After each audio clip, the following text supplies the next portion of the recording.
Hi, welcome to Fitness Without Filter with me, your host, Richard Palfrey. I'm talking to Chris Laing today. I first spoke to Chris in person some time ago when my podcast was only in audio format, but we've been in touch for quite a few years now via social media and other means. So rather than me waffle and explain all about yourself, Chris, I'm going to say, hi, mate, nice to speak to you again, and I'll let you talk about yourself. So feel free.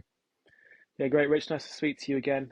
So I'm still a PT. You can't divorce. I don't think you can ever divorce yourself from the personal training industry. Much people try to do that. So I do personal train. I coach athletics. I've got my own sports academy for kids, getting kids into sport. I work with my wife as well. We have our combined fitness, health and fitness business too, ranging from Pilates, running, conditioning, run clubs, pre and postnatal fitness, men's fitness as well.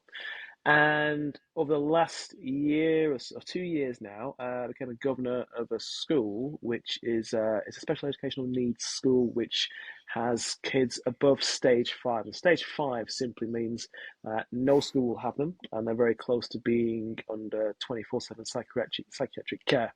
So they're in Okay. between the two.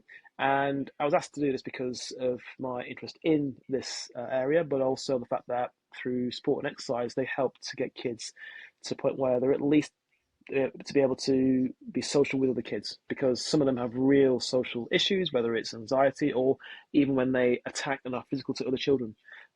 So I guess I've just matured over the last few years, Rich. I feel like a fine wine, really. But I still definitely health and fitness is my thing. But yeah, I've kind of ventured more into this, I guess the overarching look into how we can help society better with Mhm. health and fitness. Given what you said, that sounds like certainly a much needed role that you're fulfilling there. Um, is that the kind of thing that the government doesn't do anything like enough to assist? Because it sounds like typically, given the British government's approach to healthcare, especially towards children and those that require more effort, you're probably, I'm imagining, not getting the support that you would really wish to have in that role. No, no, not at all. I mean, I'm very fortunate with the school because it is special educational needs. There's a separate budget, and in some cases, there's a bigger budget here than at regular state schools. And also, they do full board and half board. So Right. Okay. there are extras which the school provide compared to a regular state school. But that being said, most governors' meetings revolve around the fact that they're getting squeezed by the amount of funds available for that. They just prioritise things that they deem to be really important, which are health and fitness, nutrition, and also, well, it is part of psychology, but it's not necessarily psychology psychotherapy, but it's psychological support for the children to be able to understand how they operate better. So they've funneled all their resources into that and funds into that, and then they've sort of pulled funds away from other areas because that's what they feel is more important. Right. Okay. So the usual thing of take money out of one pot and put it in another rather than give it to all. Yeah, yeah, sure. Okay. Well, Yeah. honestly, I didn't know you were doing that, buddy, because since I last spoke to you, that's the thing you've taken on. So all respect to you for doing that, because I can imagine that's quite a rewarding yet taxing kind of task to take on. It is. I mean, again, when you first asked about it, I feel I'm vastly underqualified for what the role probably requires. But the head teacher said, look, at the end of the day, we do a skills audit. Everyone has a particular area which they are maybe better at, and also he said you're actually more qualified than you realise to get involved in most of the meetings, because the meetings need to have a minimum of a number of governors for the meeting to go through, and then you need a minimum of people to vote for certain motions to get passed through. And it said, but in those meetings themselves, there's not much, should we say, expertise being deployed to be able to discuss how a fence should be erected, or whether or not we should increase the kids' spend per meal by 50 pence or a pound. They said that's really what it comes down to. It's people management, um, a bit of um, a bit of ability to see the bigger picture, not get sucked into sort of debates and internal wrangles, and that's kind of where it is on a week to week basis. I mean, luckily for me, it's not a massive drain on my time, because if anything, it's when I go, I always come back thinking, wow, this is actually amazing what these kids are getting, because Hmm. in most state schools they don't get anywhere near this level of support. But the problem is the kids right in the middle, Rich, who just fall short of, well, a lot short of this stage five educational needs. They don't get any support whatsoever. So they are the ones who don't get any extra tuition. The budget is much stricter and much tighter for them, and this covers most kids. So most kids fall in this bracket. So and again, we see that some of the kids, schools that the kids go to, if you're not a kid who needs that support, you're just in the middle, and you kind of overlook because you're not really given enough of a problem for the school to deal with. But Hmm. yeah, if you start throwing chairs around, then you've got ADHD. Then all of a sudden you get a TA, and then you get more support. So most kids unfortunately are struggling because of that. And it comes back to a topic that you and I have touched on before, which is the difference between state funded and private funded schooling. Yeah, yeah, absolutely, Because absolutely. I mean, I'm lucky enough to have gone to a very good school, although it was a school which was it's what we call in the UK a state school. mm, But it's now it's got to the level of it's long been established as an academy. I mean, the school's nearly like 500 years old, yeah, and I was allowed to go because I was deemed educationally and sportingly based worthy to attend the school. yeah, But yeah, and then the budget there was always a case of we're still dealing with primarily government funding. So I hate to yeah, think what it is for the schools that are really struggling to get the budget from the government they need, because there's local and then there's national budgets yeah, that come their way. yeah, So I can only imagine the fight that must go along with these are the resources. They're so limited. yeah. What do we do? Well, we had maybe we had a discussion about this, or maybe it was through social media. Angela Rayner, she made a really ignorant comment, in my opinion, Hmm. about private schools, and she was bringing her own bias and dislike into the equation. She said, at the end of the day, if you haven't gone to study a degree and then obviously get paid a job that pays more than probably minimum wage, I imagine she was saying, um, you probably wasted your time going to private school, and it was probably a waste of time, a waste of money. Okay, if you disseminate and distill down all the extras that the private schools give you, there is an argument to be made that you're probably overpaying for each of the services they give you, but still, there's no other option because if you take the kids out of private school into state school, they they lose out. There's no raising up of the levels for the kids that have left those schools. But what people will argue is the kids who go to private schools, they drain the resource or they drain the talent of the private state schools because they're going to private schools. Well, Hmm. I'm sorry, but my kids are not some social experiment to lift up the average of the kids to sacrifice their own future, right? And no parent would voluntarily do that. My No. kid has been around that environment before where and parents will absolutely say the same thing.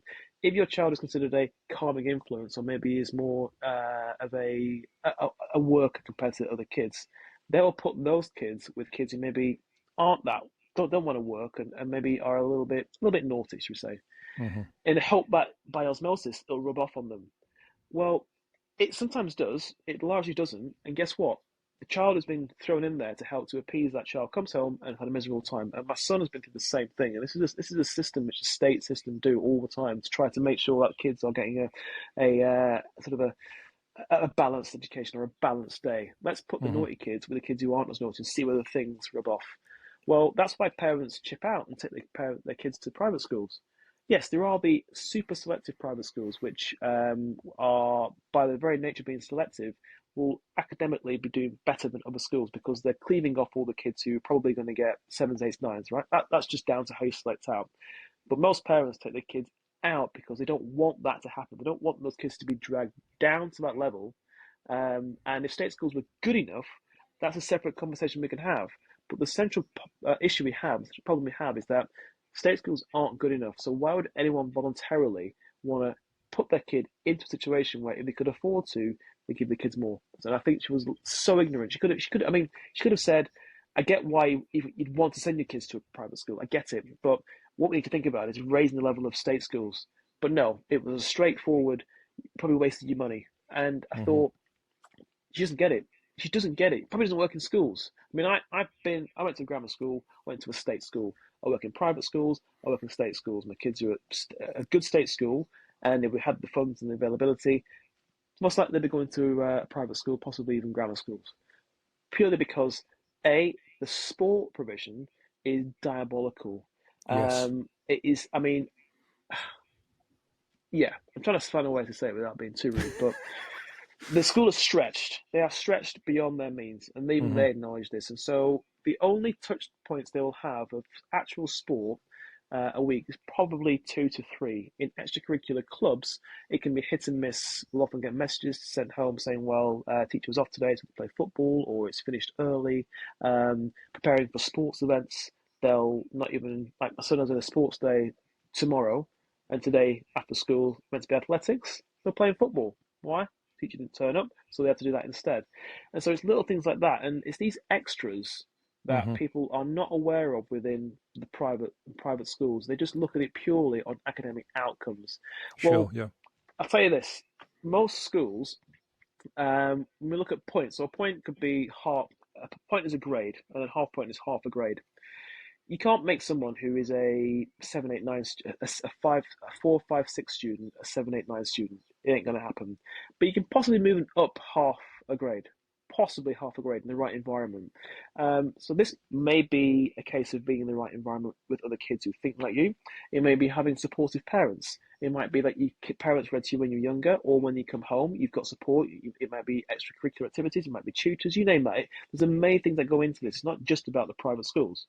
But that alone, the child needs to be happy. If the child is happy, they'll achieve their potential. Hmm. But the argument gets lost when people say it's just about kids doing really well academically in private schools. It's not. It's about giving them as many opportunities to find their things, to find their passion. So, in the hope that when they get to 16, 17, 18, they kind of know what they want in life.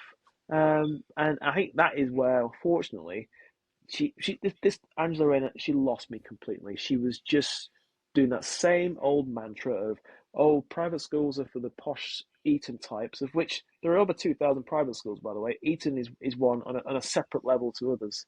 Sure. There are special educational need private schools, which you can only send your child to if you need the extra wraparound care because maybe your child is heavily disabled.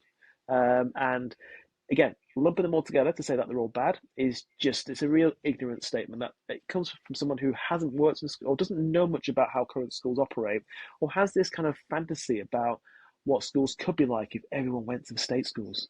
Well, I'm sorry, it ain't going to happen anytime soon. Hmm. It's we talked about this, you and I, when we did the audio podcast. Sort of whatever, how long was ago now. Yeah. But I think it's lost massively in the education system in this country. And I've got friends and I've traveled around the world, different parts of the countries and part of the world. It's almost a standard now, unless you're going somewhere with a very illustrious past, which they won't drop it. That exercise, activity, sport, and competition has been forgotten about for youth development.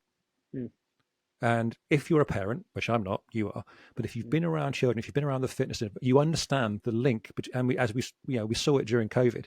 If you remove physicality from people, especially younger people, it's massively, massively damaging. I mean, yeah. I saw an interview with Eddie Hall, and it was done. I think there were some things done during COVID, but certainly afterwards that he'd done, and he was in tears because for him, and I can say to a degree myself as well, Mm, mental health is very much linked to an escape, yeah. a chance to reset, a chance to distract yourself, but also a chance to exert yourself in a non-communicative sense. Yeah. I've been to in times of my life where I've gone and I've smashed the boxing bag for 20 minutes, or I've gone and do a load of heavy lifting, or running just to exert myself. But also you can do it in competition, and it's big in a different Yeah. environment. And if that's being taken away from children, I mean, I don't know to what degree of build-up your boys' sports day is. But when I went to school, it was a massive event. Yeah. Because you had everyone in the school was going to be watching, if not taking part. You had the Yeah. local community were invited, so you had parents and the town nearby and the village, and you almost had like a proper event. And this was a school sports day. Yeah. And I look around what's going on now with friends of mine who've got young children. It's like an afterthought of an afternoon. Yeah. The kids that are going to compete will be there. No one really gives them monkeys anymore Yeah. because you've also got the seeping in of everyone's a winner, just take part and it's all good. I mean, I'm not saying put down the kids who don't come first, second, or third, Yeah. Yeah. but young people benefit from the idea of I want to work hard to achieve. Yeah. That whole inter-school rivalry between houses, it doesn't mean anything. The kids aren't going to fight each other for the right to win, but Mm, it gives people a chance to focus on things. Like if you're not a gifted academic student, but you're erring towards physical activity, that's the time for you to shine. yeah. Your peers can look at you and go, damn, he's a good runner, or he's a good rugby player, or she's really good at this sport. And it helps them with their social connections, their friends, their sense of self. And I can see that being chipped away. Absolutely. Absolutely. And I think the way to, I guess, highlight how idiotic this viewpoint is if they want to remove all element of, let's remove the word competition, just all any way of trying to work out if something is better or worse, then stop saying in your prospectus how many students go to Oxford and Cambridge or go into the Russell Group universities or go on to do jobs or whatever. Stop saying like previous students and alumni and the alumni they're doing well in the West End or they're working for Andrew Lloyd Webber in his shows or they work for Fortune 500 companies. Stop saying all that because what you're saying is that some certain things are important, which you like to Hmm. brag and boast about, and other things quite clearly aren't important. So that signals to me then that if you don't care about health, fitness, and even get rid of the word health and fitness and sport, just movement, and the phrase earlier, youth development. Youth development is intertwined with sport and exercise, and we've seemed to have separated the two out. And I'm getting so much more interest and so much more, many more requests from people who they want me to do extras with their kids. Can you do extra? You've worked with my kids at the track for 6 months. I mean, the difference is unbelievable. I know, but this isn't anything groundbreaking. This is just development through puberty, particularly for kids age 12 and above. We're supporting their physical development. Yes, we can look at competition further down the line, sport and development, but as a paramount, I said your child has got to start to interact with their body and their world and nature and movement and the breath and the lungs and the muscle. Everything has to work, and it's not getting that because it's sat down at a desk all day, shuffling around the playground with their friends. They're in cars being shuttled around school, to and from school, or to and from their clubs, and we've lost the importance behind that. So I'm not entirely sure. Well, I actually don't believe it's going to get any better. I don't believe it will get any better. I think the gap will get wider between, and when I say private, I'm included in that as well. Private enterprises such as what we do, and the kids who don't get involved in that will just carry on getting worse and worse and worse. Mm. So even though I guess getting back to Angela Rayner's point about she wants to sort of bring the two together, it will only widen the gap because it's a fail to acknowledge the fact that the majority of people are just absolutely struggling. And all these incentives where we're trying to, say, chip away with possibly good motives behind it, it's actually making the situation much worse than it is, much worse. And I think the starting point is this is how bad it actually is. Hmm. Okay, parents are taking their kids away from the situation because of how bad it is, not because they want to be perceived to be better or because they are snobs or because they. I mean, some are, some do, but the majority is because the state schools are dreadful and the government doesn't really understand how bad the situation actually is. Mm. I mean, I had a conversation with a friend of mine probably towards almost probably this time last year, where I said, if you think about, I mean, forget personality and academia and growth. If you think about the journey of a young infant, you encourage physicality, you encourage crawling, movement, holding on to things, holding on to their parents to build muscle movement, muscle strength, bone density, joint development, everything else. So you get these young infants, growing over the course of a few years, 4 years, 5 years, to become robust, physical within themselves. They run Mm. around, they start to enjoy things, and it's almost got to a point now where, if you think about that whole the stereotypical evolutionary diagram, going from like Yes. apes to monkeys to walking man, right? Yeah. Yeah. So we're almost got to a point where, at least I think, you're seeing that up to the ages of maybe 5, 6, 7, 8, 9, and then it starts to reverse already. Yeah. Yeah. The Yeah. child spend more and more time sat down, inactive, poor posture, lack of physical exertion, physical activity. So by the time you get to later teens, I mean, I had more than a few clients a few years ago when I was still living in the Middle East of teenagers 15 to 18 whose parents are sending them to me, not to promote massive sports performance, although there's a couple. It's Yeah. primarily to stop them resembling their parents. Yeah. Hunched posture, lack of Yeah. physicality. I mean, a case of like, I mean, I had one very wealthy Emirati say, I want my 15-year-old to look like a man, not his father or his grandfather. Yeah. Because he spent his life slouched in the car, slouched at school, slouched in the car, slouched at Yeah. home. And it's like, he won't listen to me, and I work like 17 hours a day. He had his own conglomerate to run. He said, and being an Arabic culture, it's like he won't listen to his mother because he thinks he's a young man, doesn't have to. I need Yeah. an outside influence. We sort of made some progress, but ultimately, unless I was looming in his life, it was back to the old habit. But Yeah. I see that becoming a very widespread phenomenon. The idea that people just disengage through, not through their own fault, but when they get to an educational standpoint of, yeah, we're not really going to push you for that. We just want you to be obedient. It is. It's I think in a way to try to move away from. In some ways, there's an argument to say there was a bullying culture in some cases, but I don't. I think a lot of it was the standards. We had standards, which Sure. we've lost because we're throwing the baby out with the bathwater. So where we have put down expectations on kids and standards, what we think they should adhere to, we say we should be no standards and no expectations because they're blank canvases and we've got to just see where they're at. Um, Kids are still kids. They need direction. They need to be told or they need to be shown how to actually be in the world. Look across the animal kingdom. I mean, it was great. Series called Chimp Empire on Netflix. I'm not sure whether you've seen that at all. I've seen the trailer for it. It's on my list. It's It on is my incredible. you will watch this at some point list. It is incredible, and it just shows that we're social creatures. We need direction. We don't just Mhm. throw kids into a room and then say, "Right, kids, what are we going to be today?"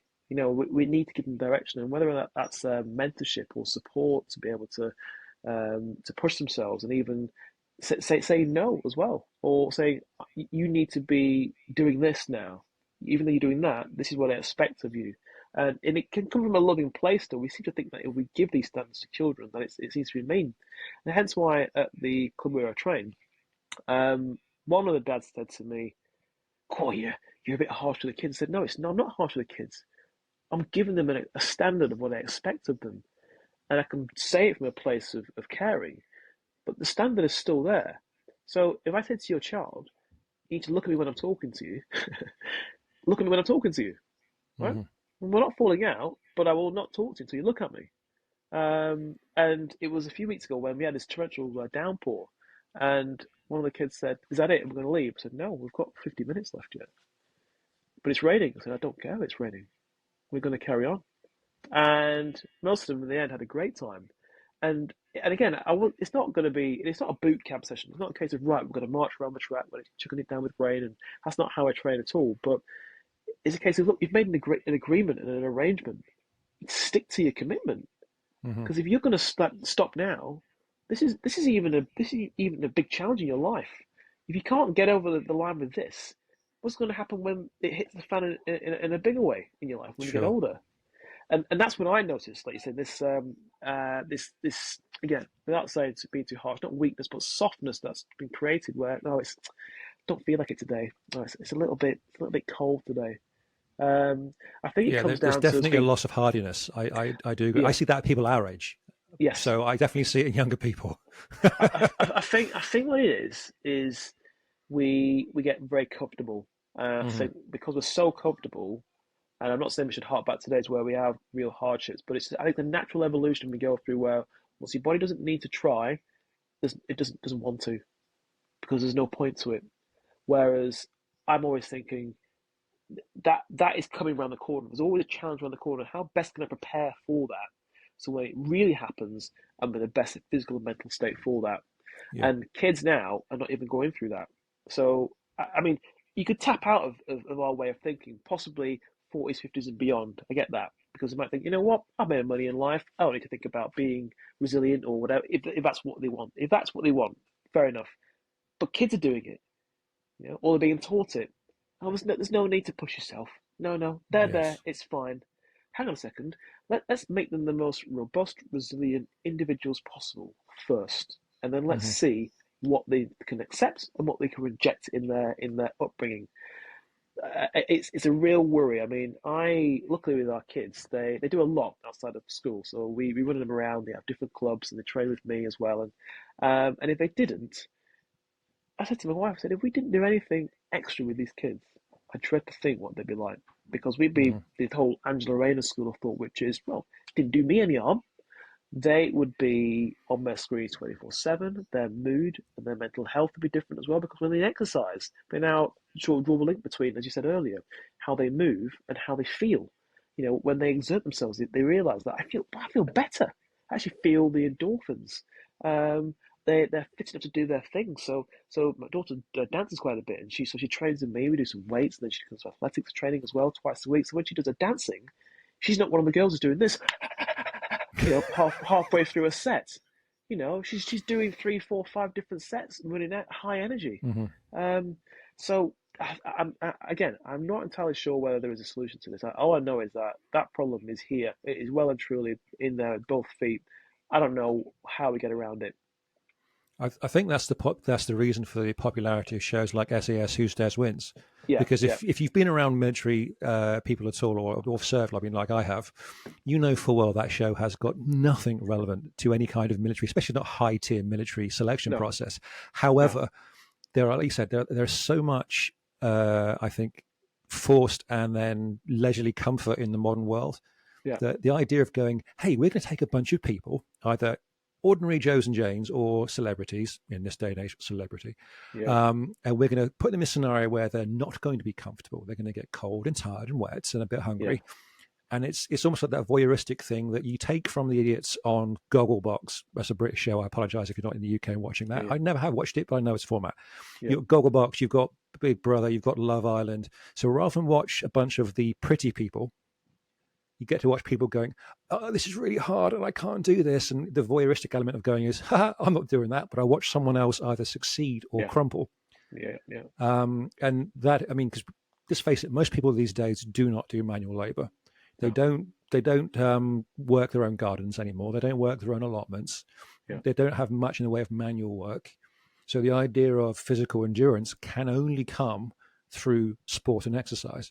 yeah, And if you remove that as well through choice or through lack of opportunity, people have got the idea of like, oh, just walking from my house to the bus or to the car. No, that's my physical exertion. I find that taxing. So this yeah, must be really extreme. yeah, I know through friends of friends and people in the media a little bit of the background of that particular TV show. And the reason why Ant Middleton has remade it in Australia, because in Australia they let him run it as he wants to run it. yeah, The Channel 4 version here in the UK, it is so policed because of health and safety. And oh no, we can't upset anybody. yeah, yeah, When the cameras aren't rolling, you get producers going, oh, they can only be in cold water for a maximum of 4 minutes. They can't go yeah, in at all if it's this temperature. They can't go out if yeah, it's this dark because maybe they'll get lost and a bit afraid. And you think, are you really saying this to a bunch of adults who volunteered to be thrown yeah, in, quote unquote, the deep end? yeah, yeah, But I think that's why that show in particular, and maybe a few similar ones around the world, are successful because you're like, oh my god! I mean, there's the almost what's it called? I'm in the jungle. I'm a celebrity. Get me out of here. oh The yeah, jungle yeah, program. yeah, You know, yeah, all you're doing is you're sat around on camp beds in a lit up enclosure, and nothing dangerous is going to happen to you. But that show's been on the air for more than 10 years. yeah, yeah, You think, and that's I think is the reason that show even gets airtime these days. It's like it'll be a little bit uncomfortable, and we can make a show of it. You know, if you want to be uncomfortable, give people literally some dry rations. Go right, we're going to drop you off in the middle of Wales, and we're just going to follow you around with a camera for a week, see how you get on. yeah, yeah, yeah, But yeah, moving slightly along with that, because I know we had a bit of a talk before we started recording. I fully agree with you that there are far too many adult influences being crowbarred and forced and subtly introduced in all various forms into the lives of younger people, yeah, into the lives of children, where kids are not allowed to be kids anymore. yeah, They are being told, oh no, you're going to be a smaller version of what you should be by the time you get to university, yeah, yeah. which is, I personally think, again, not being a parent, massively damaging. Yeah, it's odd because I think we we don't sort we see childhood and teenage and adulthood as a continuum. And I think that's incorrect. They're separate parts of your life. Hmm. A good example of this is Twitter. So people are getting tweets dug up from the past when they are, let's say, signed for a new football team or they get a role in a maybe government, and they find a tweet where they wrote when they were 16, which was derogatory to I don't know women or whoever, and people don't realize you're a separate person. You're a completely Hmm. different person back Yes. then, and I see it really clearly now with kids, and I even say there's even smaller sections from kids from I said 2 to 4 where they are like chimpanzees. They will tear each other limb from limb to get what they want. Then they become socialized, and then you've got the primary section, the primary age of school kids, and then you've got secondary age kids, and even then they are massively different. We think that they'll become an adult because there's a straight line. it's not. It actually does that.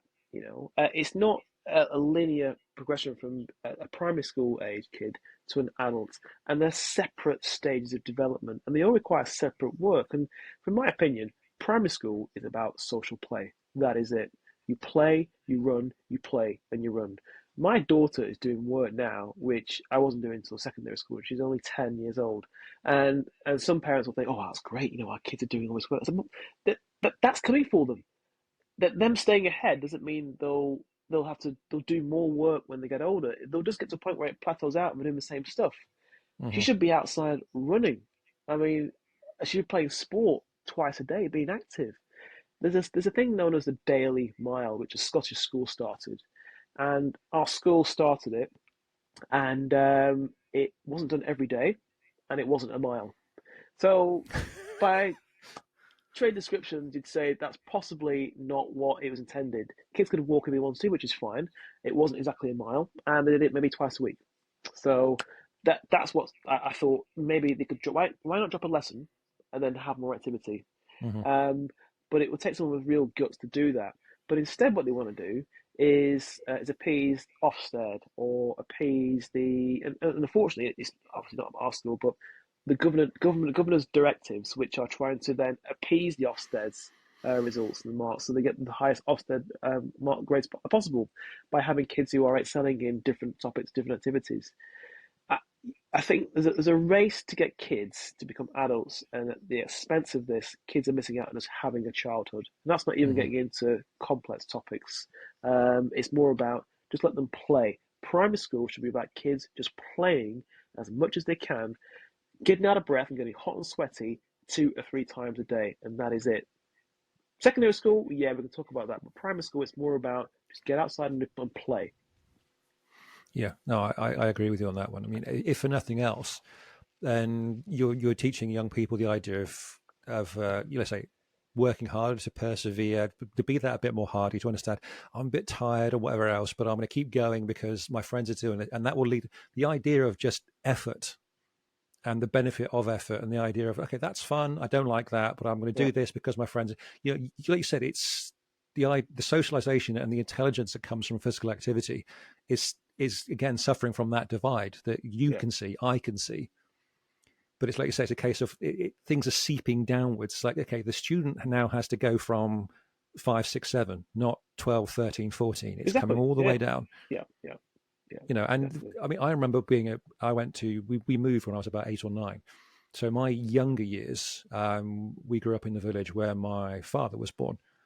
Even a lot of lessons were done in terms of playing when it comes to maths and everything else. I still remember that because Yeah, I've got a good memory.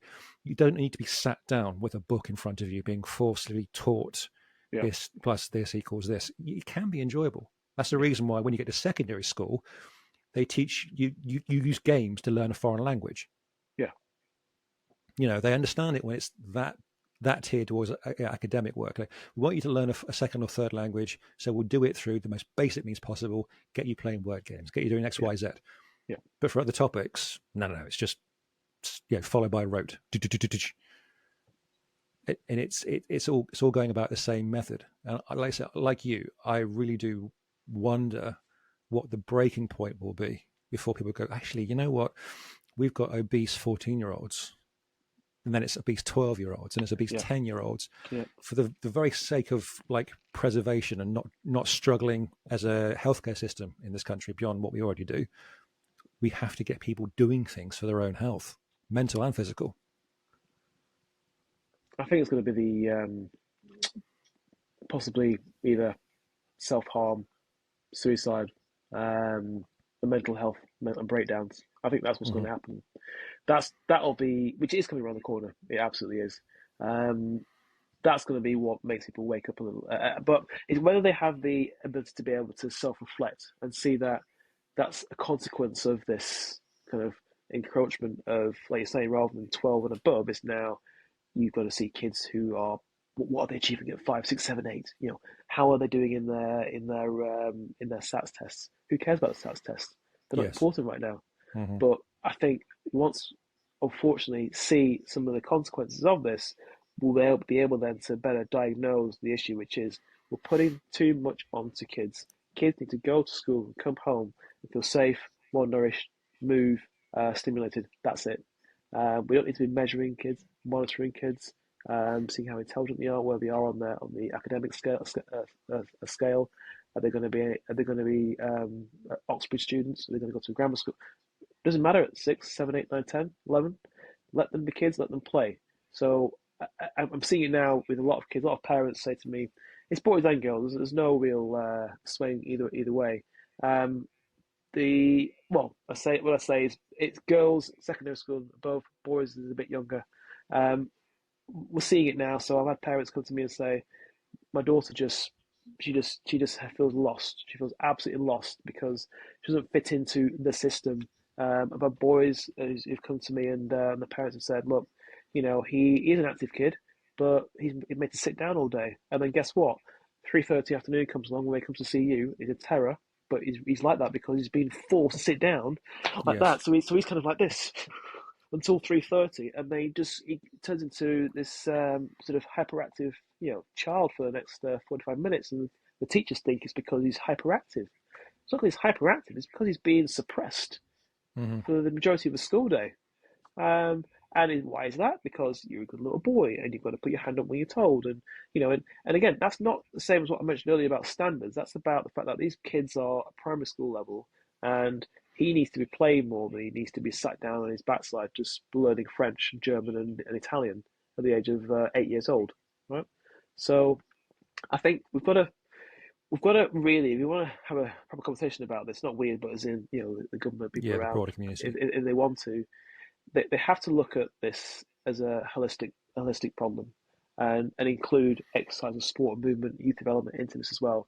But I don't think we're there because we didn't have this with the pandemic when we shut schools and the Hmm. kids just were almost thrown under the bus to try to help to preserve and save other people in society. I'm not saying it's good or bad in that case, but the act to shut the schools was ill thought of. I just think that if that was this bad situation and our result was just to do this without even considering it, that identified to me how very little they either know about kids and academia and mental health and sport and exercise, and how much they value it as well. But they could quite Hmm. quickly say, "Nope, we're going to just completely stop everything." So fortunately, Rich, I think that we're going to see some horror stories. They're already happening, but there's going to be a lot of horror stories, unfortunately.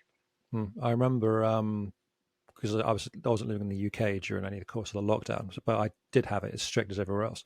Yeah, A friend of mine, she had a right before the start of it. I think her little boy was about a year, 18 months, and had already been diagnosed as severely autistic. He wasn't nonverbal, but yeah, he was very, very much affected by all of the tropes that come with that diagnosis.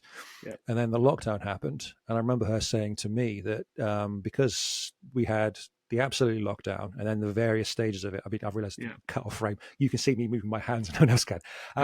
Yeah, and all the various increments of it winding down and winding back, and then there was times where it went receded a few steps and then back to a bit more of a lockdown, and all yeah, that process down to where play groups, nurseries, yeah, primary schools were all back open.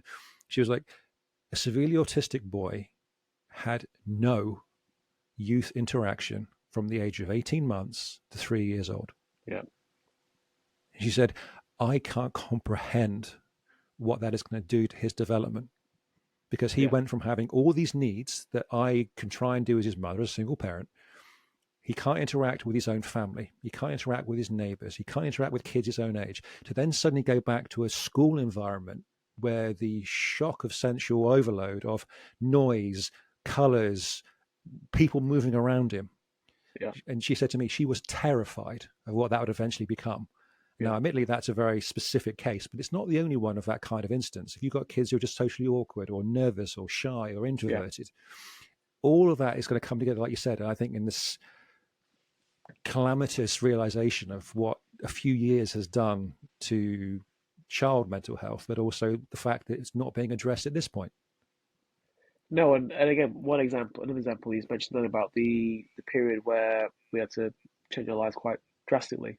Um, there are some children only ever knew of people to wear masks around them. They Mm, couldn't see their yes. lips moving, and we can get even more down the rabbit hole of kids who had either they were deaf or mute, and they need to see people to see their lips moving and see their expressions, and that's how babies respond. At the early Yes, of stage, they course. Yeah. respond to noise and sound and expressions, and they didn't get that. So these are coming down the line. I mean, we've already a few kids, unfortunately, at school, which my daughter's at, have noticed some kids are coming in and their mental development age is now lower than their actual age. And that's only what 2023, so probably 2022. He just about started coming out of all that stuff. Hmm. So a year and a half later, um, their development age is less than their actual age. So and I would say that that's the more palatable examples. There are other less palatable scenarios coming out where kids, unfortunately, they've lost out in many ways where they can't even they're poorly socialized. Their emotional intelligence is lower.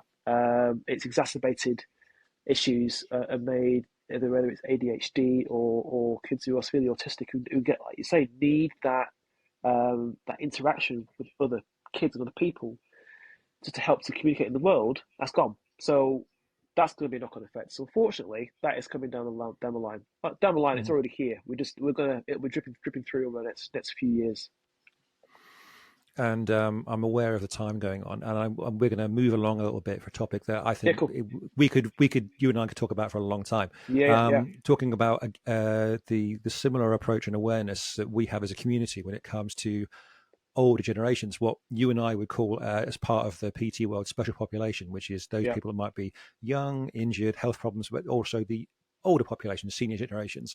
yeah, We, I'm going to let you talk about your own personal experience in a moment, but I do see the same, not the same, that's the wrong way of putting it, but a similar disconnect the broader community and certainly the government has when it comes to awareness for senior generations, their physicality and physical health, the link to the mental health side of it. yeah, My late grandmother, she had ongoing mental decline to dementia in her life.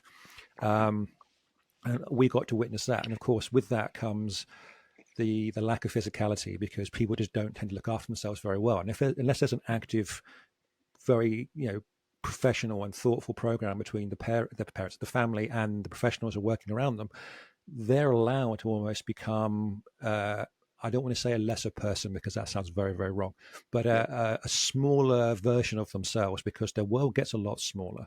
They see yeah. less people, they interact less, and they certainly don't have the kind of lifestyle that would help them move into those later years in the healthy. Well, what I think, Rich, about again, well, let me get everyone up to speed as to where I'm at with my family situation. My dad has got, well, we know he has dementia. It's dementia without a diagnosis, but it is dementia, some kind of early onset. It all came to a head because his partner has got stage 4 liver cancer, so they're trying to do what they can to make her comfortable. She previously has been helping him to deal with the situation by doing everything for him, cooking, cleaning, you name that. But what I noticed over the last 10 years is my dad had slowly started to close off his world. You mentioned earlier about, was it your grandmother you My mentioned? grandmother, yes. Yeah. My dad did the same thing. He'd been closing up, and I call it sorting out his affairs.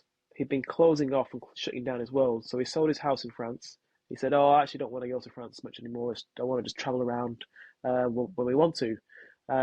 He did that a little bit, but not as much as he had previously. He was getting rid of all these. He's a bit of a hoarder. He was getting rid of all these things, and he said, "Oh, to my son, do you want to have this? You have that. No, do you want this, son? You have that." He was getting rid of so many different things. Getting rid of his car and I could see him closing his world down to the point where he had very little other than just him in his room at home and his chair and his TV. Anyway, it came to a head when his partner messaged me and she said, I feel as if I've let him down because he wouldn't go to the doctor, and I don't know what to do now because I'm stuck. So thankfully, my mum, they're not together. My mum is now helping him at home. My brother's been to see him as well.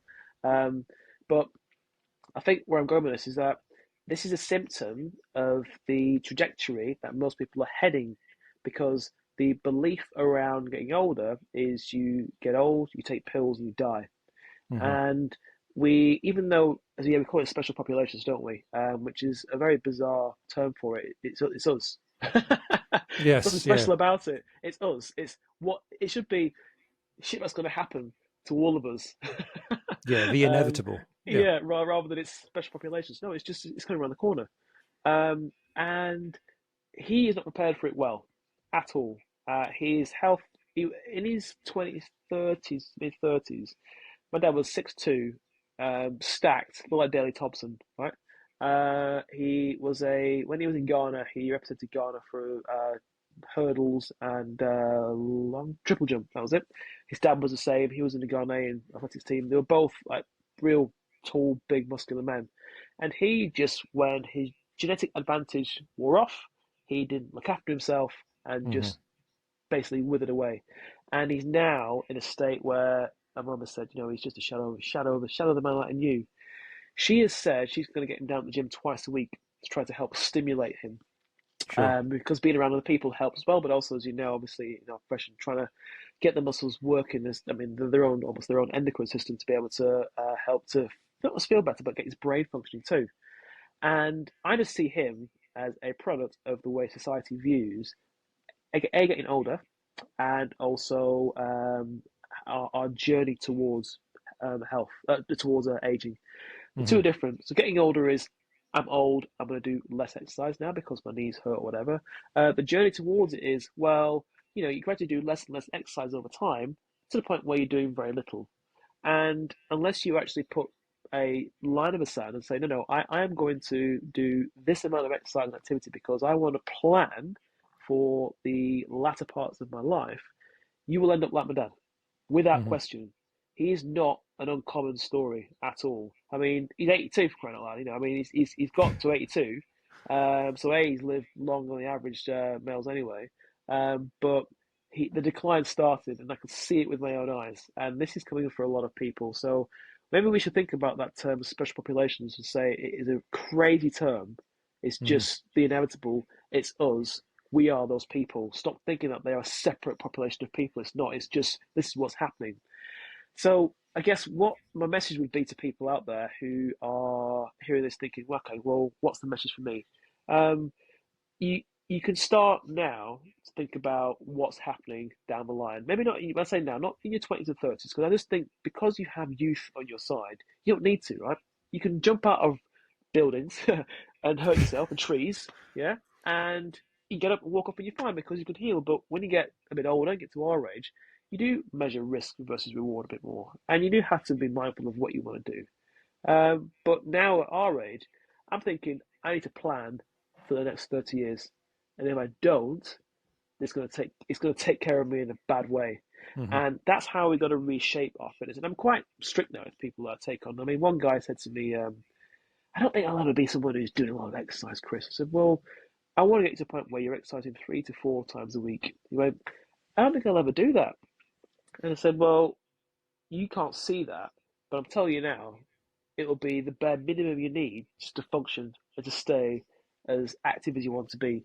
It took me a while to get my head around it, and he said, actually, you're right. I didn't realize. I just thought I haven't got the time for it. So no, you've got to see yourself thinking differently about how you value your time on this planet, right? If you want to be able to do things as you get older, that's the bare minimum requirement, and something's got to give.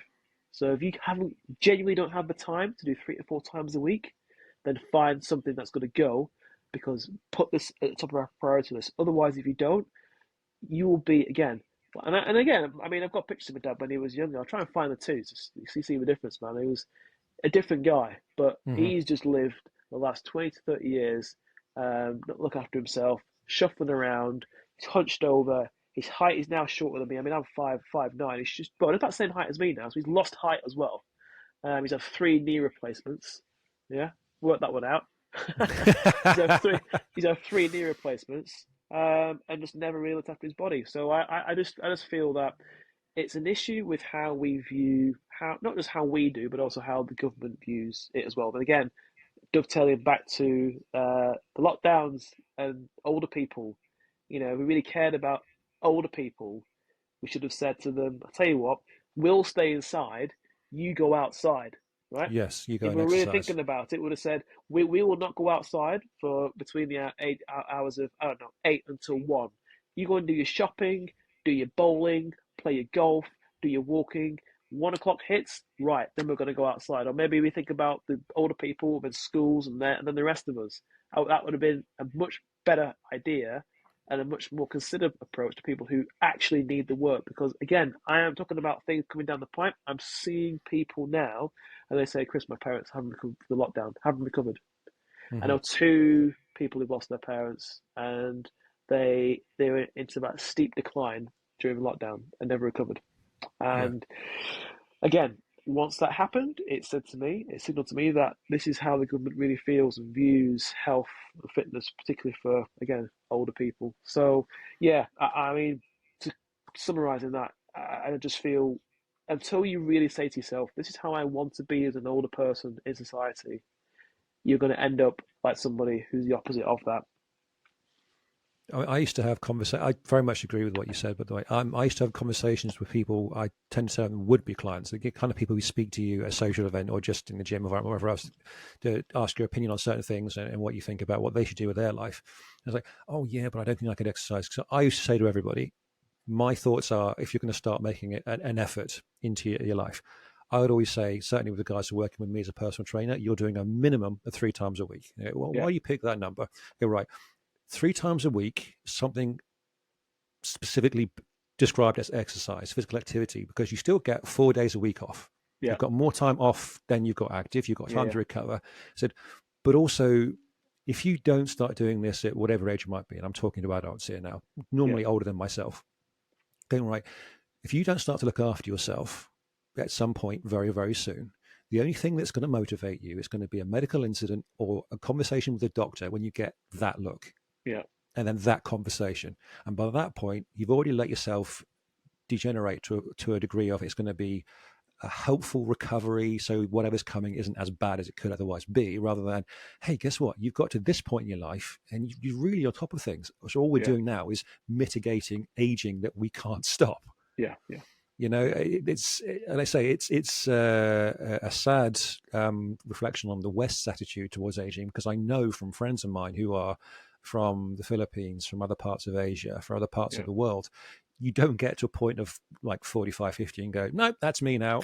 Easy street, yeah, sit back, let yeah, my body fall apart. It's yeah, not an attitude that's, I mean, for a start, you might still be working, but yeah, the idea of I value who I am. I value my physicality. Maybe you've got grandkids you want to play around with. Maybe you still yeah, like going for walks. I mean, I'm 42. My parents are in their early 60s. yeah, 2 or 3 weekends ago, my parents went and walked 14 miles through the Devonshire countryside for a hospice charity. yeah, No training. It's a case of just rock up, put in your funky t-shirt, and off you go. Raise money. yeah, They didn't have to do that. They chose to do that for a good cause. Now, I'm not just ringing the bell going, look at me and my family, we're superior, whatever individuals. But yeah, the attitude from my folks is we're getting older. We don't have to get old. yeah, And that's not reinforced by the broader community. It's certainly not reinforced by the media, because if we think about social media and the fitness world, unless you're late teens to about mid 30s, you're not a consumer they care about. no, You know, I know people like yourself and myself and people I respect in the fitness world who make an effort to deal with the older populations because they see the value in it for people's longevity. So we always say we get into the health field to help people, yeah, but you do a lot of work with children. I've not done as much work with kids. It's not my field of expertise, but I have done a lot of work with older people, people with MS, that kind of stuff. Because again, yeah, I see I call it quality of life, not fitness. yeah, The idea of can you get up and down comfortably? Could you recover if you fell on the floor? yeah, You know, with one of the ladies I used to work with who had MS, when I started working with her, she couldn't even drive an automatic car in the Middle East very long. She's American yeah, because if her symptoms kicked in a bit, she would end up with almost like a drop foot and a dead leg. So she couldn't drive an automatic car. So she'd have to leave a car wherever it was and get yeah, cabs everywhere. 6 months after she started working with me, because all she was doing prior to that was swimming because she was supported by water. yeah, She went back to the States to visit her family's farm and she walked a mile a day with her parents, who were in, I think, then at the time, early 70s. She's like, I couldn't have done this because I was told I had MS and you are now on a decline. yeah, And the reason we got connected was because her coach in the pool was also my triathlon coach. yeah, And we sat down and had a coffee one day. And I said, well, I think what you've been told is bullshit. My understanding from my military injuries and time I spent in hospital and everything else was you may have an issue that's short term or permanent. It doesn't rob you of your physicality. yeah, If I'll take the extreme of a military personnel, if you've lost an arm or a leg, the rest of you still works. Yeah. You've got a neurological condition. Why can't you do everything up to the point where it becomes a factor? Yeah. Not, oh, you've got this, that's you done now. You're written off. All we're going to do is make sure you can cope for life. That's not a way to treat people or an attitude I think we should encourage. No. Yeah. But I do think unfortunately, it's certainly through the medical field is a common approach. You're pregnant, sit down, you're nothing for 9 months. You've reached this age, oh, that's you done now. All those kinds of attitudes I don't think are helpful or certainly not positive. No, no, not at all. They are, and I'd throw into that retirement as well. It's a case of you've retired, so you throw a towel in. It really is. And, Mm-hmm. and again, my mum, she retired, she came back as a consultant and then retired again because she said actually she was done with the NHS. But she has a schedule, which she always has done. She's 83, always had a schedule. She said she hadn't been to the gym for a couple of years because actively to the gym for a couple of years. She'd been going for 3 or 4 times a week prior to that, and then she had a break where she was going sporadically. But she's back in the gym again. She said, "I feel so good. I feel so good having had that little break." But it's because she had double cataracts operation. She's traveling quite a lot, so she hadn't been doing a normal gym routine. Prior to that, she was always doing she's doing extra training. She's learning languages, and so she's keeping herself going. And but she's a different generation, and also she's West African, right? So I wouldn't even say that she's got a Western culture, Western upbringing. Unfortunately, what it is, a lot of the Western attitude to aging is you, like I said earlier, you get old, you take pills, you die, or you get old, you retire, you take pills, you die, and that's it. And we think, well, he's getting old. Well, he's getting old. You Mm-hmm. you can choose how you age. Getting older is an inevitability, but you can choose how you age. And that is, I'm putting pennies in the jar now for how I want to function and also live my life later on. So whether the kids Mm-hmm. have their kids and I have a granddad, grandchildren, I want to I want to go out jumping out of a plane, right? I want to be rock climbing. I want to be going on hikes. I want to be on a mountain bike. That's how I want to be 60s, 70s and beyond. I don't want to be shuffling around, throwing the towel in, because that's what society thinks. There is a caveat to this, again, because this is a minority view, where one of the coaches I know, Ken, down at the track, where he's 77, he still does a 400-meter warm up when he gets to the track. He does always, he's javelin drills, he's an ex javelinist as well. And he said, the problem is, Chris, he said, you get to my age, and he said, everyone around you's dying. Or yeah, I know. That's a fair point. Yeah, before my session, right? So the kids are all rocking, and he goes, Chris, said, how you getting on? Yeah, good. How you, Ken? Well, I get to my age, and everyone's dying, or they're all wetting themselves, or they're in hospitals, or they're in nursing homes. He said, so you kind of just by yourself. And Mm-hmm. it is. Because he is the anomaly. Everyone around him is in poor health. And I think what a sad existence that other people are living, and what a sad way that he is in now, the situation where he is almost by himself. But he comes down to the track 3 times a week because there's a vibrant energy there, and he comes there Mm-hmm. for his mindset and to feel great and to join in. But unfortunately, again, that is a minority view, and unless something drastic has to happen. I'm not sure what's going to happen again. We talk about it, but I'm not entirely sure how we're going to get around the topic. But unless we really, really say to people, look, you can choose how you go out, right? Maybe it's a GP. Maybe that's the gatekeeper. You can choose how you're going to go out. You can go out through that door, Neo, and that door is pills, nursing homes, carers, and sedentary, obesity, you name it. Or you go through that door where you're going to be active with your grandkids. You're going to be hopefully have brain function to be able to do your stuff and learn things, and you're gonna feel like you have confidence and also independence. So take your pick. Unless people have those tough conversations, which I don't think the medical profession do, they just say, we're just trained for people to go through that door. So therefore, once you go through that door, let us know and we'll give you a prescription to give you all the things that you need. I think that, Mm-hmm. that is a problem we're at. So People are up against it, but we are seeing in my wife and I's business, we are seeing the odd people every now and again who get that revelation, but it always comes, unfortunately, on the back of a sad story, which is that parent has passed away through a myriad of health issues.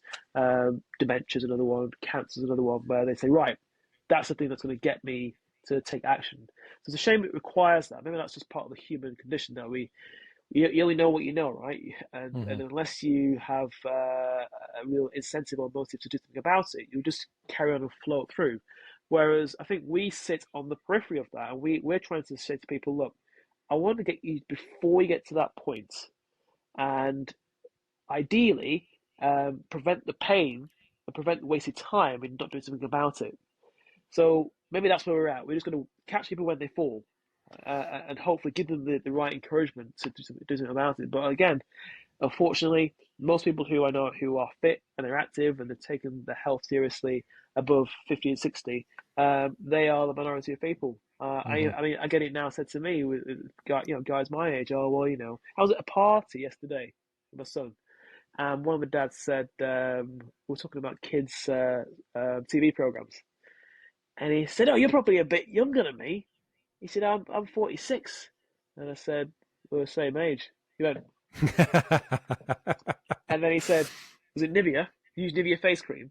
And I said, "Well, there's genes as well, but I stay fit and active, and it's a big part of my life." And you can see he was thinking about it, and he went, "Larry, he's 40, well, 40, he's 45, he's 46," and that shouldn't be a shock. And even that being a shock to people to hear, just sell me that again. I am going to be that. I am going to be Ken down the track, unfortunately, in the next sort of 30 or 40 years.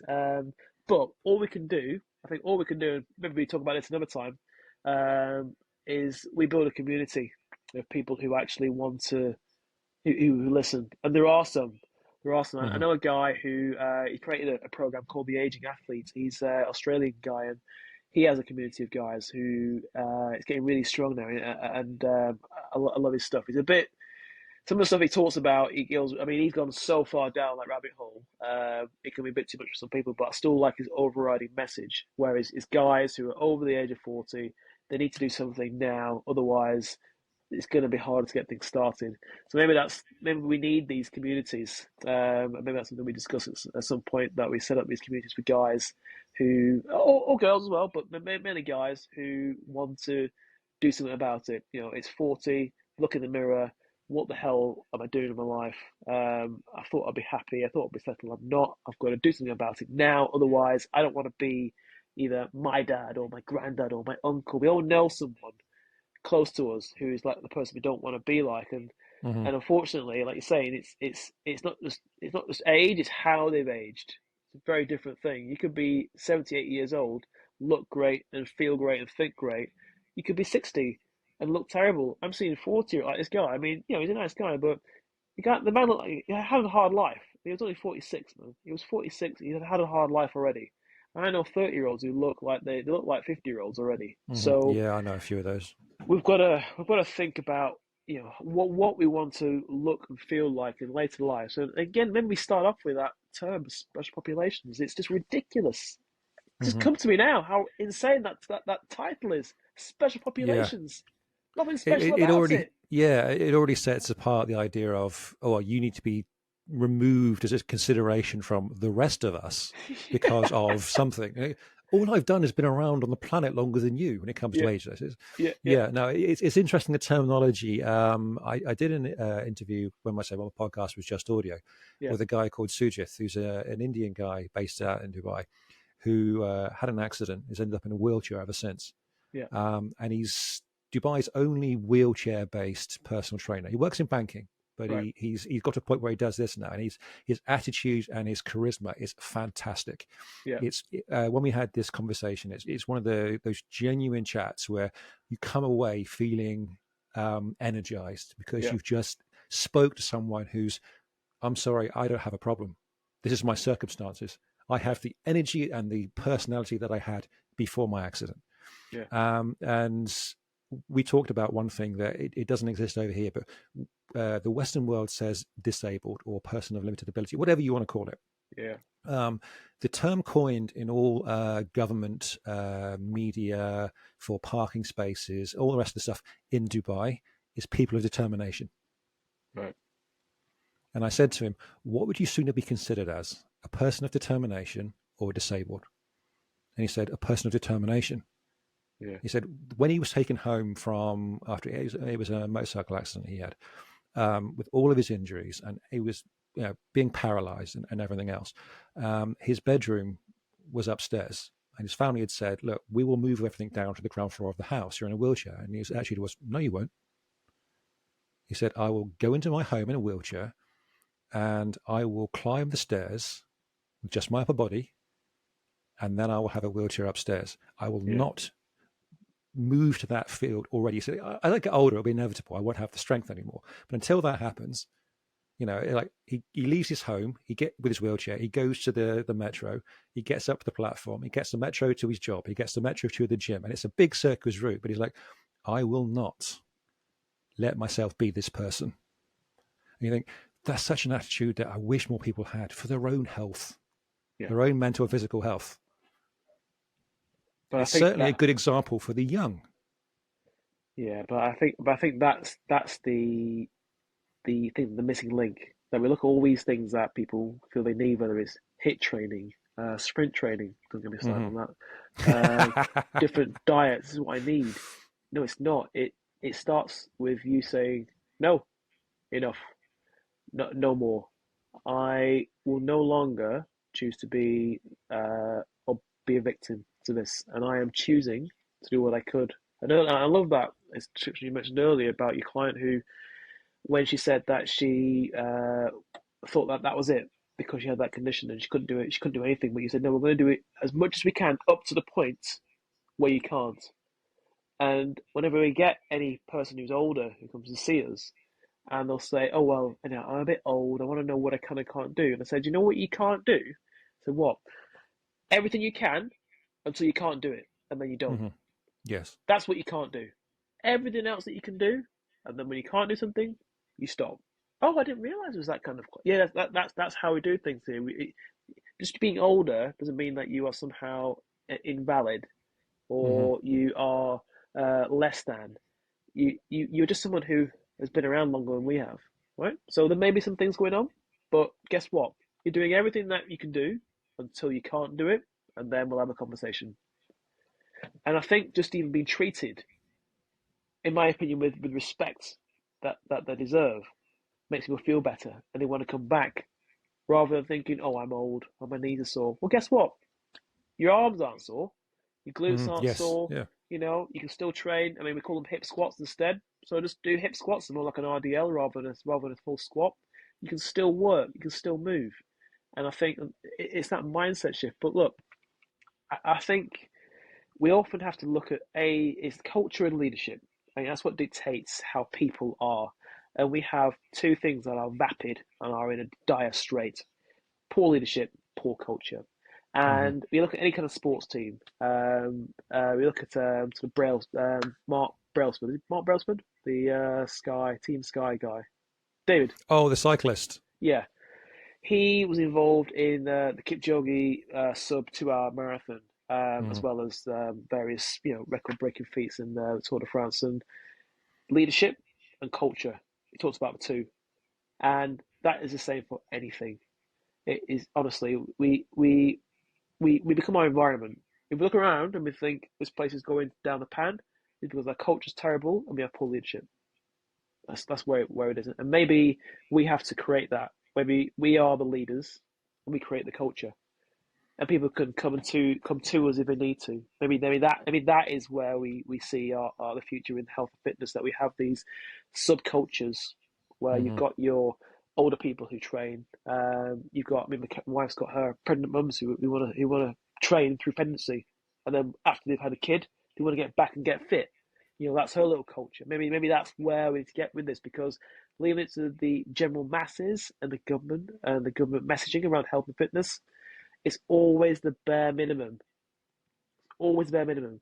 Well, we see that as I spoke to James a while ago. He's the guy with my other podcast. Um, my thoughts on the whole Ozempic idea, the idea the British government will let people have drugs to help them lose weight. So Oh dear, however how many hundreds of millions they'll invest in the company that will make that for them, rather than yeah, just go, let's throw that into community exercise, community outreach yeah, when it comes to kids, families, community, being active. No, no, no, no, no. We're just going to throw drugs at you. yeah, I literally just, I swore openly when I was sat at work and I heard that on the phone. And I was like, really? yeah, Is that the go-to approach? No, like I say, it's not even drugs and then die. It's just, oh, here's a problem, throw drugs at it. There's yeah. no education there. There's no lifestyle awareness. There's No, no thought to the future. It's, oh, really? We've got this much population who's obese, morbidly obese. Just find something we can jab into your backside in a syringe, right? And as I said to James, so what happens when your course of that drug runs out? this is the Because problem. you're not going to go on it for 25, 30 years. So what are you Exactly, going to do with yourself? exactly. I mentioned the same thing to a client whose friend who was due to, well, his wife wanted him to train with me, and I said, unless it comes from him, I have no interest, right? Mm-hmm. Because I know over the years, happened before, a partner has bought this as a gift for their partner, they aren't invested in it, and the relationship is sour from the start. I said to this guy, I said, look, leave your mate alone. When he's ready, we'll have a conversation. He went on a different version of the fat loss drug, and he lost 5 kilos. He looks great. I said, mate, where do you think this is going to go? This is like a nightmare scenario, right? Because A, he's on it for the rest of his life. B, he's on it. It works for a bit, comes off it, piles it back on again. Then what? So there is no positive outcome with this. But as It's far as the just Slim government, Fast with a different branding. correct. But as far as the government are concerned, well, this drug does work if people do it for a certain amount of time. Or the drug companies will say, well, it does work because we tested it on people, and if they do it for 6 to 8 weeks, they lose 5 to 6 kilos. It doesn't change your lifestyle, it doesn't change your metabolism, it doesn't change anything. It just makes you lose weight. And in fact, another client who his mate's wife took it as well, she thought, I'll take double the dose Oh because God. yeah, I'm going on holiday. Mm. Started feeling nauseous. She was vomiting, right? And I said, I'm just, I am trying to be as respectful as I can. Your friend, your friend is an idiot, right? Hmm. Yes. Because and I mean, a little bit she's been lied to, but she's also an idiot, right? But she's been lied to because you've had this persuasive argument that this pill is going to be the savior of your problems. Well, unfortunately, again, keep the can further down the road because you're running from the problem which you need to address, which is you've just got to look at yourself in the mirror and say, I need to change. And people avoid that harsh conversation. So I just think that people need to have these really harsh start conversations that they have with each other. And I'm going through this now with my parents and my dad. And I think a lot of the preparation that we should have as we get older, which again dovetails nicely with kids being kids, teenagers being teenagers, and then becoming adults and becoming resilient. And it's a system we have is that when you get older and when it comes down to these tough topics, you need to be an adult and a mature enough person to be able to A, have it, and B, understand what you're being told rather than thinking, I don't like what I'm being told because I feel uncomfortable. Because I've had to have very harsh and direct conversations with my parents, both parents, about the fact that he has probably not got very long. His partner is on basically life support, and she's not going to be around for much longer.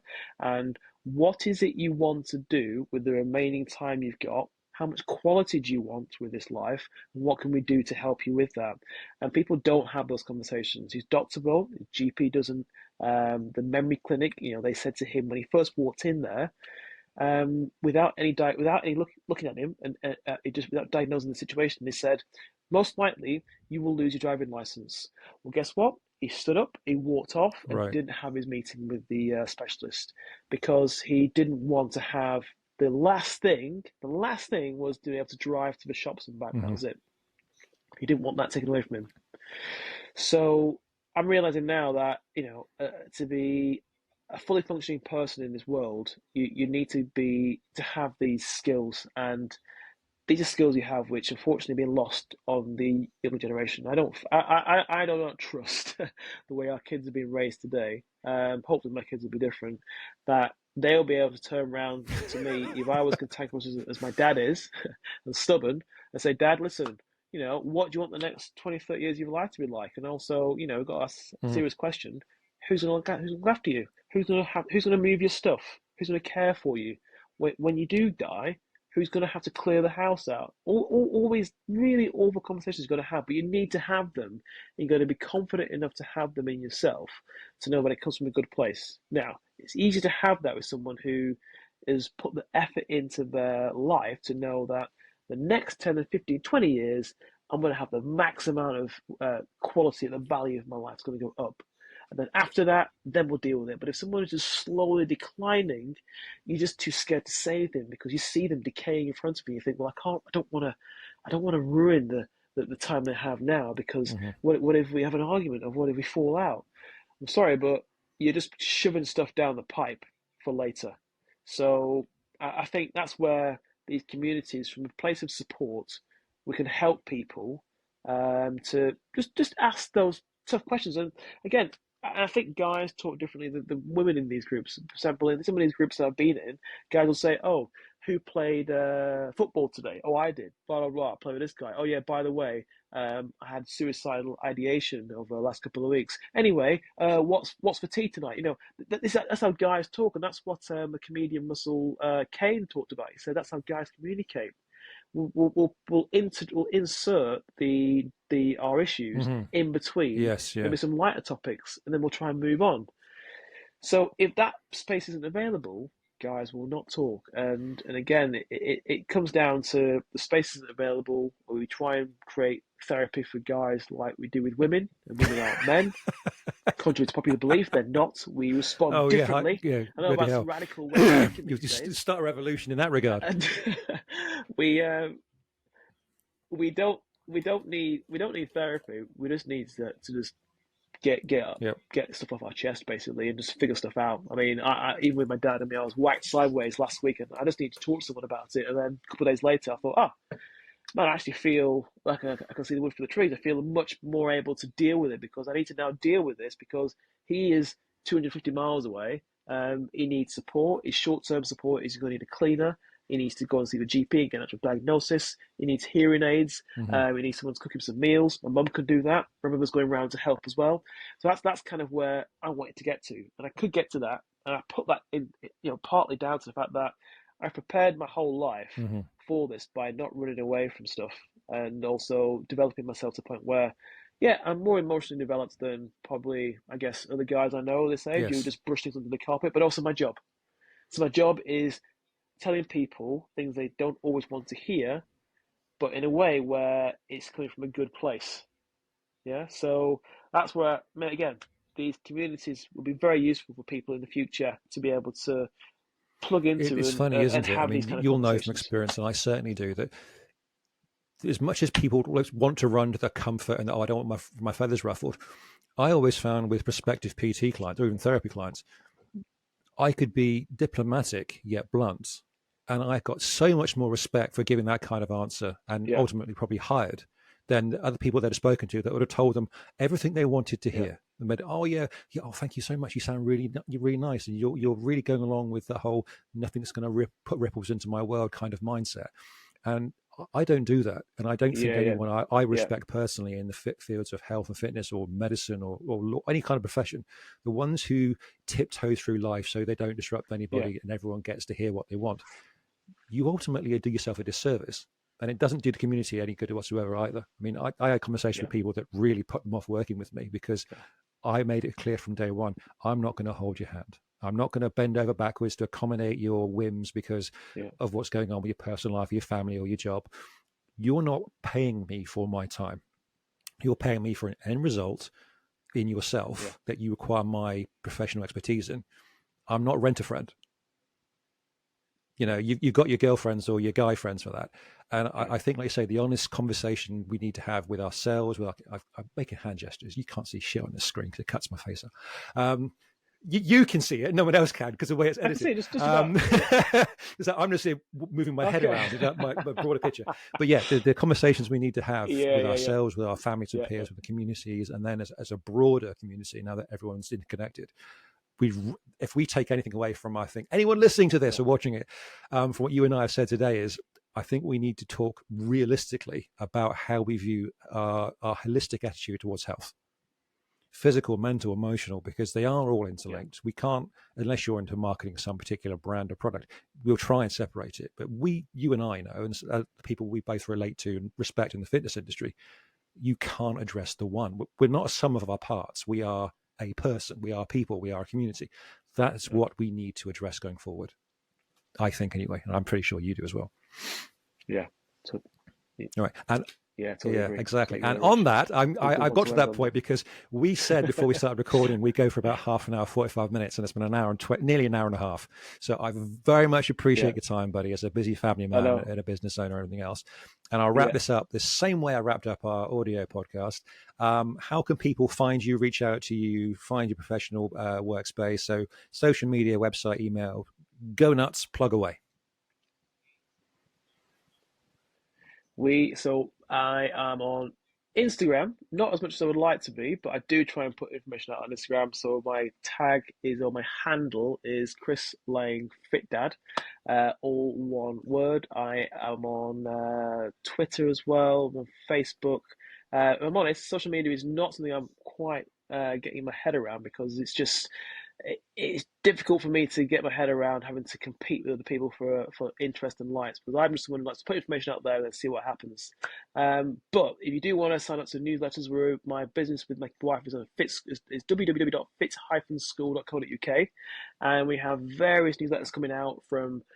So Karen's got her stuff on pre and postnatal fitness. I've got running fitness. We're going to do a really big push on the men's health fitness side of things, men over the age of 40, to create a community for guys to be able to have those conversations in a place for caring, to understand what they've got to do to be able to think and feel differently. Fantastic. I'm going to say cheerio to you in just a second when we stop recording. But for now, Chris, thank you very much for your time. It's been an absolute pleasure. Yeah, sure. And I hope everyone starts to look at your website, your social media, everything else.